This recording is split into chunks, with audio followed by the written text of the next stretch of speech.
मैं यहां इसरो के भीतर से पल्लव बागला आपके लिए एक विशेष संदेश लेके आया हूं। हिंदुस्तान का मंगलयान स्वस्थ है और वो मंगल ग्रह पे दस्तक देने के लिए तैयार है।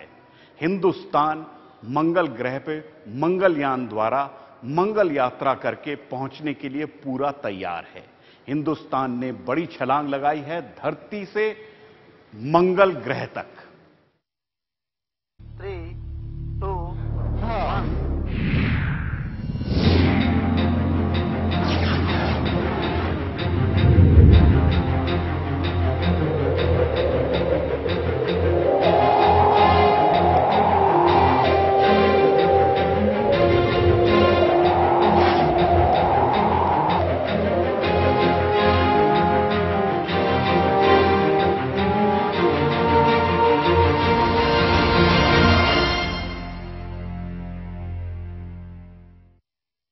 अगर सब कुछ अच्छा रहा तो हिंदुस्तान मंगल ग्रह पर पहुंचने वाला पहला एशियाई देश होगा।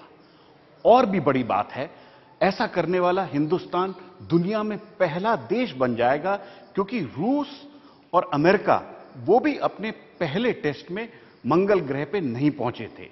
तो हिंदुस्तान के लिए एक बड़ी छलांग है कि हिंदुस्तान का मंगलयान अब मंगल ग्रह के पास पहुंच रहा है।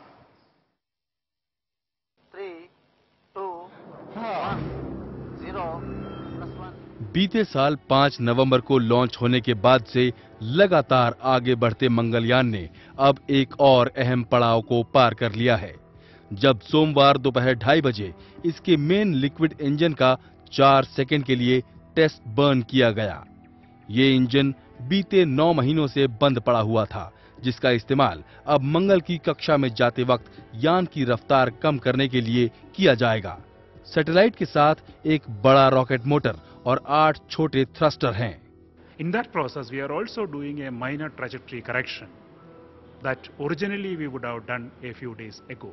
So this is a 2-in-1 test firing. ISRO के वैज्ञानिकों को टेस्ट कामयाब रहने की सूचना 12 मिनट बाद मिली, क्योंकि वहां से सूचना आने में इतना वक्त लग जाता है। मेन लिक्विड इंजन को स्टार्ट करने के लिए 2 समानांतर सर्किट हैं, जिनका इस्तेमाल प्लान ए और प्लान बी के तहत एक के बाद एक हो सकता है। इतना ही नहीं, वैज्ञानिकों ने एहतियात के तौर पर इसका भी बंदोबस्त कर रखा है कि अगर किसी वजह से मेन इंजन स्टार्ट नहीं हो सका तो छोटे थ्रस्टर्स की मदद से यान की रफ्तार धीमी की जा सके। चंद्रयान मिशन के दौरान हिंदुस्तान और अमेरिका ने बहुत साझा काम किया। चांद पे पानी ढूंढने वाला काम दोनों देशों ने साझा रूप से किया। मंगलयान के टाइम पे अब नासा हिंदुस्तान के मंगलयान का डेटा अपने साइंटिस्ट के साथ साझा रूप से एनालाइज करने की बात कर रहा है। कैमरा पर्सन अल्फोंस के साथ बेंगलोर से पल्लव बागला, एनडीटीवी इंडिया के लिए। भारत की मंगल यात्रा एक तरह से विशेष है। हिंदुस्तान का बड़ा रॉकेट जो है जियोसिंक्रोनस सैटेलाइट लॉन्च व्हीकल, वो कामयाब नहीं था, तो हिंदुस्तान ने अपनी पोलर सैटेलाइट लॉन्च व्हीकल को यूज करके मंगलयान को पहले धरती के कई चक्कर लगाने को कहा। उसके बाद उसकी 300 दिन पहले मंगल यात्रा शुरू हुई, जब उसने धरती की कक्षा छोड़ी और मंगल ग्रह की ओर बढ़ गया। 2, 1, main engine start, 0.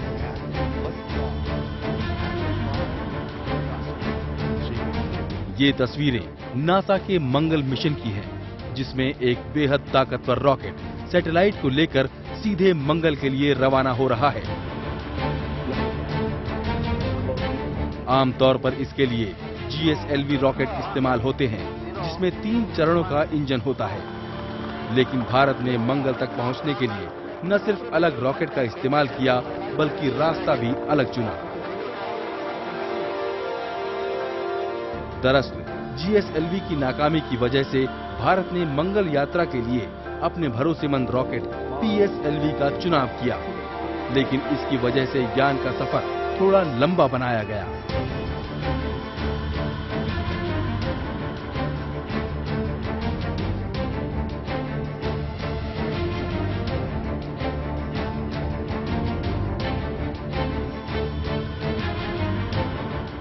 लॉन्च के बाद पीएसएलवी मंगलयान को लेकर पहले धरती की कक्षा में पहुंचा, जहां करीब 25 दिनों तक धरती का चक्कर लगाने के दौरान इसकी रफ्तार बढ़ती गई।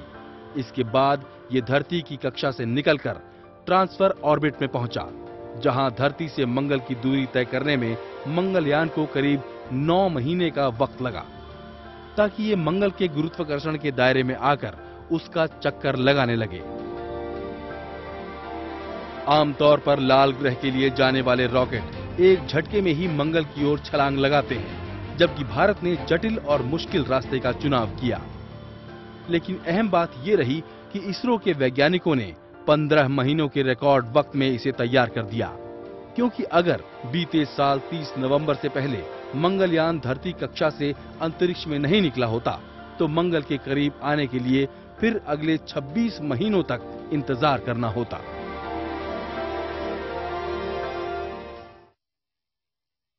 लाल चादर में लिपटा मंगल ग्रह, लेकिन उसमें एक बड़ा सवाल जुड़ा है जो हिंदुस्तान और दुनिया को बहुत टाइम से सता रहा है। क्या कहीं जीवन है धरती के अलावा? ऐसा माना जाता है कि धरती के अलावा मंगल ग्रह पे जीवन हो सकता है और हिंदुस्तान का मंगलयान वहां पे जीवन खोजने की पूरी कोशिश कर रहा है और करेगा जब वो मंगल ग्रह के पास और मंगल ग्रह के ऑर्बिट में पहुंच जाएगा। अभी हाल ही में हमारी कैबिनेट ने मार्स ऑर्बिटर मिशन को मंजूरी दी है। इस मिशन के तहत भारत का अंतरिक्ष यान मंगल ग्रह के पास जाकर महत्वपूर्ण वैज्ञानिक जानकारी इकट्ठा करेगा। 2 साल पहले स्वतंत्रता दिवस के मौके पर प्रधानमंत्री मनमोहन सिंह ने मार्स ऑर्बिटर मिशन का ऐलान किया था, और अब करीब 25 महीने बाद प्रधानमंत्री नरेंद्र मोदी उस वक्त इसरो के कंट्रोल सेंटर में मौजूद होंगे जब मंगलयान लाल ग्रह की कक्षा में दाखिल होगा। ये बात हैरान करती है कि इतने कम वक्त में देश के वैज्ञानिकों ने न सिर्फ मंगलयान को तैयार किया, बल्कि मिशन लॉन्च के पहले मौके 5 नवंबर 2013 को मंगलयान अपनी यात्रा पर रवाना हो गया, जिसका मकसद मंगल के चक्कर लगाते हुए ये पता लगाना है कि क्या मंगल पर जीवन मुमकिन है, क्या मंगल पर मीथेन मौजूद है, अगर मीथेन है तो क्या ये जैविक है, मंगल का वातावरण कैसा है।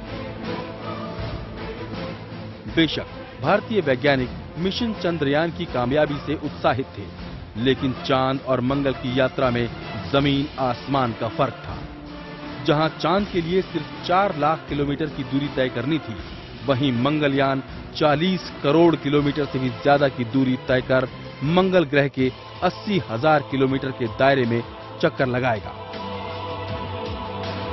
भारत का ये मंगलयान 5 खास उपकरणों से लैस है, जिसमें मंगल के बेहद संवेदनशील वातावरण में मीथेन की मौजूदगी पता लगाने वाले सेंसर और एक रंगीन कैमरे के अलावा दूसरे उपकरण भी शामिल हैं।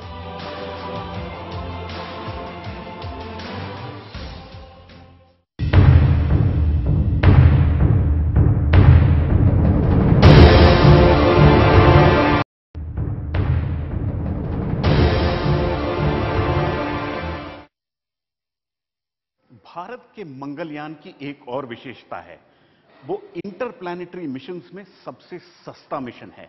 450 करोड़ में इसको पूरा किया गया, मतलब प्रति भारतीय केवल 4 से 4.5 रुपए की लागत आई है मंगलयान को मंगल ग्रह तक भेजने के लिए। किसी नैनो कार की साइज का ये सुनहरा सैटेलाइट और पूरा मार्स ऑर्बिटर मिशन को सिर्फ 450 करोड़ यानी करीब $67 मिलियन की रिकॉर्ड लागत से तैयार किया गया है। इतना ही नहीं, इसरो ने इसे 15 महीने के रिकॉर्ड वक्त में तैयार किया, जो अपने 300 दिनों के सफर में 67 करोड़ किलोमीटर की यात्रा कर चुका है। इस लिहाज से दूसरे ग्रह के लिए अभी तक की तमाम मुहिमों में मंगल मिशन सबसे सस्ता है। पिछले दिनों एक इसरो केंद्र की यात्रा पर गए प्रधानमंत्री मोदी भी इस बात पर जोर दे चुके हैं। हॉलीवुड मूवी जो ग्रेविटी मूवी बनी है, उसमें जो खर्चा आया है उससे भी हमारे मार्स मिशन का खर्चा कम है।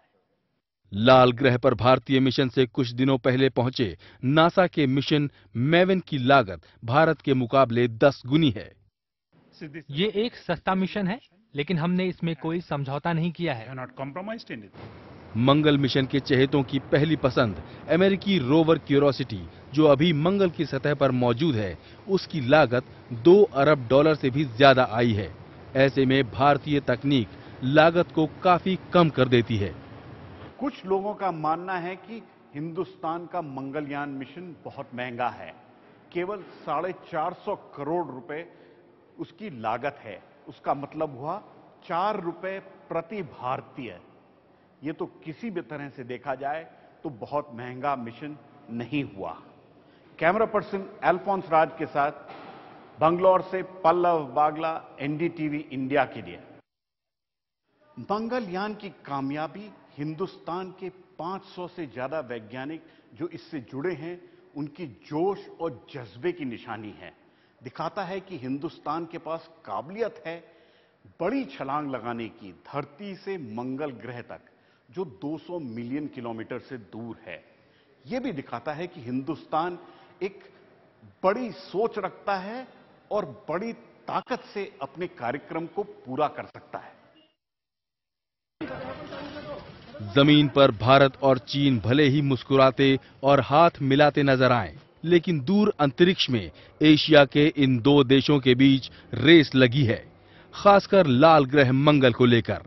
इसमें भारत, चीन और जापान शामिल हैं। भारत से पहले 2011 में भेजा गया चीन का पहला मिशन युंगहो 1 नाकाम रहा, जबकि इससे भी पहले 1998 में जापान का मिशन ईंधन की कमी से खत्म हो गया। ऐसे में भारत अब मंगल तक पहुंचने वाला पहला एशियाई देश बन सकता है। हालांकि इसरो प्रमुख इसे रेस नहीं मानते। हम किसी से मुकाबला नहीं कर रहे हैं, हमारा अपना कार्यक्रम और समय सीमा है। पर सवाल सिर्फ राष्ट्रीय गौरव से ही नहीं जुड़ा है। 1960 से अभी तक कुल 45 मंगल अभियान शुरू किए गए, जिनमें से 1/3 असफल रहे हैं। साथ ही किसी भी देश को पहली बार में कामयाबी नहीं मिली है। ऐसे में भारत की सफलता मील का पत्थर साबित होगी। हालांकि नासा का रोवर क्यूरोसिटी अभी भी मंगल की जमीन की जांच पड़ताल में जुटा है, लेकिन वैज्ञानिकों को उम्मीद है कि मंगलयान से मिले आंकड़े रहस्यों से भरे लाल ग्रह को समझने में ज्यादा मददगार होंगे। यहां पे इसरो ये कभी भी कबूल नहीं करेगा कि आज एशिया में एक स्पेस रेस या दौड़ लगी है। हिंदुस्तान और चीन दोनों स्पेस रेस में भागीदार हैं। कैमरा पर्सन अल्फोंस राज के साथ बंगलौर से पल्लव बागला, एनडीटीवी इंडिया के लिए।